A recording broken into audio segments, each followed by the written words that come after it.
Lundi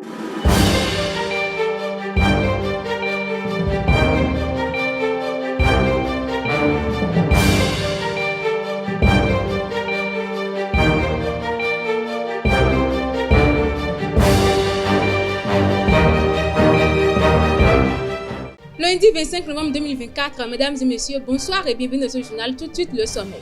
Du 29 novembre au 1er décembre 2024, Parakou accueille la 7e édition du festival Tikpere, une célébration des chants et danses traditionnelles de la Takora Donga.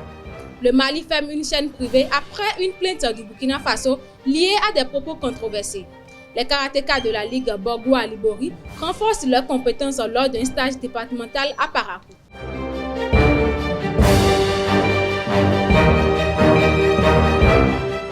À nouveau, bonsoir chers internautes. Comme je l'ai annoncé précédemment dans le sommet, la 7e édition du festival Tikpere se tiendra à l'espace culturel du marché Koucheeta Tchakriti Bam à Parakou du 29 novembre au 1er décembre 2024. Ce rendez-vous mettra en valeur l'engagement des femmes pour la paix et la cohésion sociale à travers la culture. Au programme, prestations artistiques, contes, concerts, rituels ancestraux pour une immersion dans les traditions de la région. Dans la nuit du dimanche au lundi, des individus armés ont attaqué l'entreprise Suruba à Guéné, incendiant près de 20 engins lourds sans faire de victimes. Cette société engagée dans la construction de la route Guéné-Karimama subit ainsi de lourdes pertes matérielles. Des forces de l'ordre ont été déployées pour sécuriser la zone et traquer les assaillants. Rahima Yari, l'une des anciennes voix du Septentrion, relance sa carrière musicale ce samedi à l'Institut français de Parakou. Malgré ses 32 ans de carrière, cette mélodieuse voix du Nord Bénin transcende les temps. Suivez le reportage de la soirée avec Elvi Kungbetoro et Mouidine Lawani.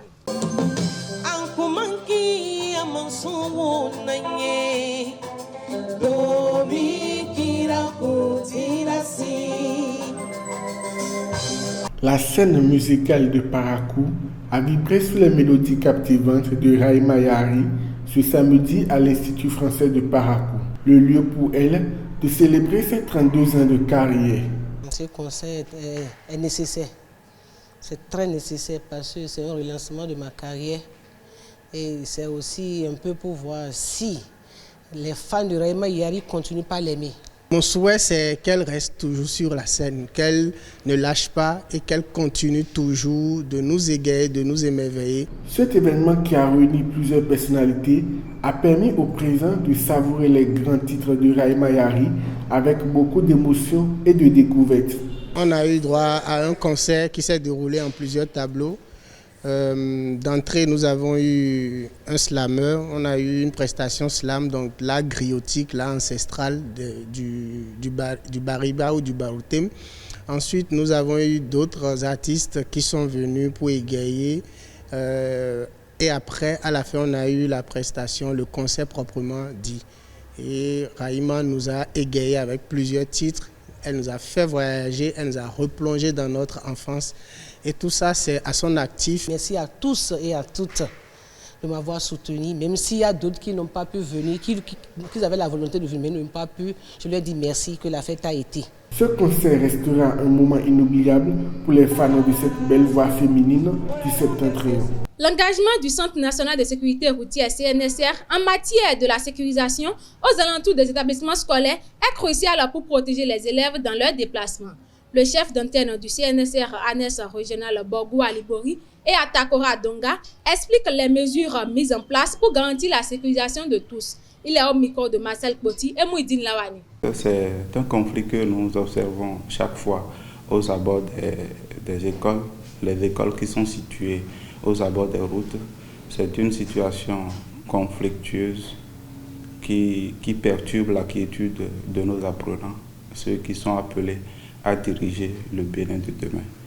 Donc le CNSR rappelle à ses conducteurs et de tout genre, les conducteurs de deux roues, les conducteurs de véhicules, qu'ils doivent faire très attention aux abords des routes.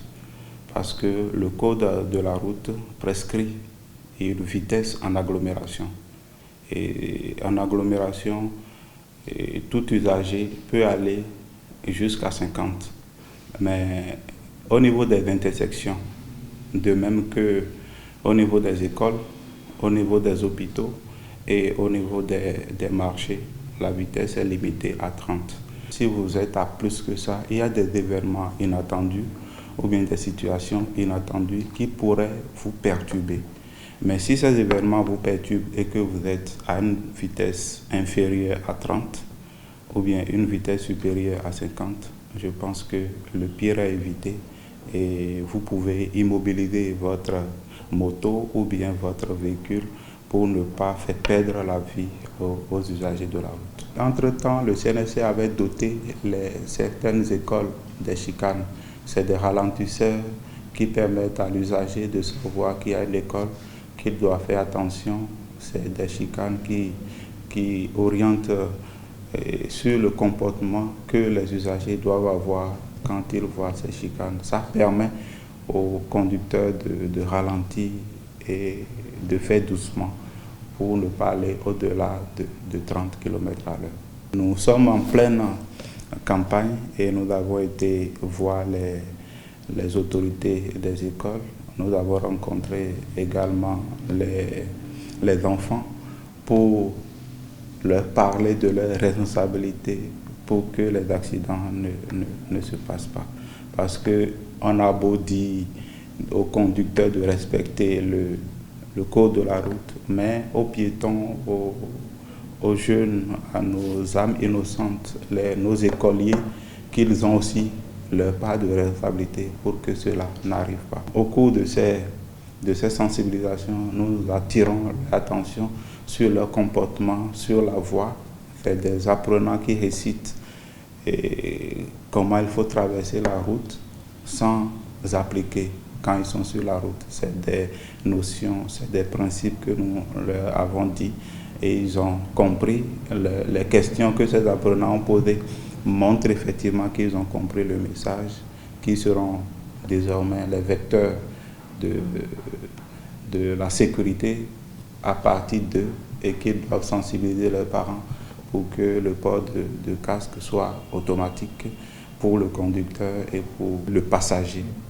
Faisons maintenant un tour dans le monde. Les autorités maliennes ont ordonné la fermeture de la chaîne privée Joliba TV News suite à une plainte du Burkina Faso concernant des propos jugés offensants envers ses dirigeants.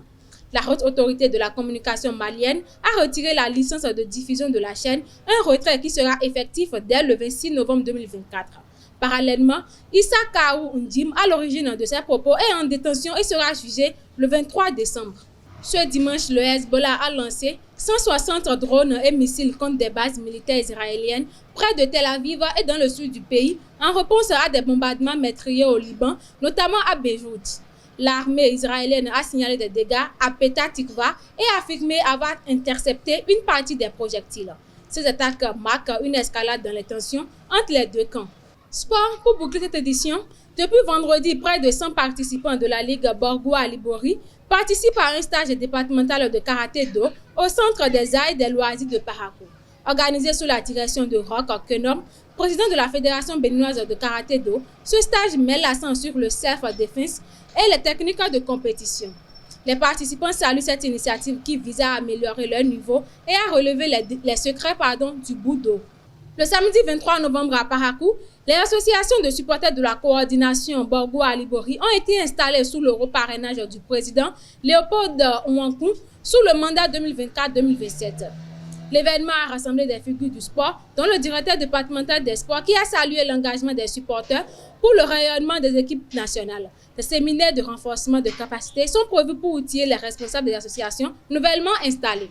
Les Buffles du Borgo s'inclinent sur la plus petite des scores 0-1 à domicile à Parakou face à Dynamo FC de Parakou.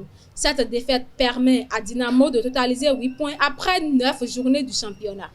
Plus de précisions dans ce reportage signé Marcel Coty.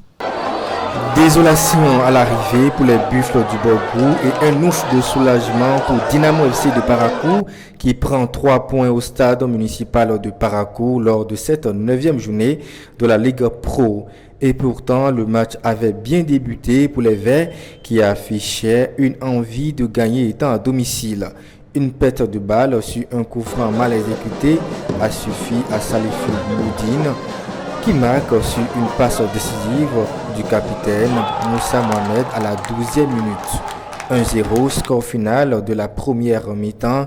Ce supporter pense que rien n'est encore fait dans la rencontre. On attend suivre une très bonne seconde mi-temps. Je pense que les Buffles ne vont pas se laisser faire. Vu qu'ils sont déjà menés au score, donc il y aura quelque chose de nouveau de leur côté. Le Dynamo aussi va chercher à défendre son camp pour ne pas encaisser et peut-être finir le match 1-0, mais quelque chose de bon se prépare pour la seconde période. En deuxième partie, les Buffles ont multiplié les assauts pour revenir au score, mais rien n'y fait. Au coup de sifflet final, c'est Dynamo FC de Parakou qui garde ses cages inviolées et arrache les 3 points chez le Grand Buffle. Et on ne peut qu'être content. On gagne Buffle à domicile, c'est nos grands frères, c'est un grand club de Parakou comme vous le savez. Et Dieu nous a donné la chance de les gagner aujourd'hui. C'est une très grande chance pour nous. On savait qu'ils étaient au-dessus de nous, ils avaient des joueurs un peu plus expérimentés que nous. Et nous avons décidé de leur laisser le ballon et procéder par des contre-attaques. Ce qui a marché pour le premier but et ensuite on a fermé le camp. Après une défaite et surtout une défaite de ce genre, c'est une très grosse déception. Voilà. Vu le contenu de notre match, vu cette dizaine d'occasions créées et que qu'on soit incapable de mettre une au fond des buts, je suis dessus. Après 9 journées, Dynamo FC de Parakou, provisoirement 14e de son groupe, totalise 8 points au compteur et les Buffles du Borgou, 6e provisoirement avec 13 points au compteur. C'est ainsi que se termine ce journal. Nous vous remercions de nous avoir suivis. Restez avec nous pour la suite de vos programmes. À très bientôt et bonne soirée à toutes et à tous.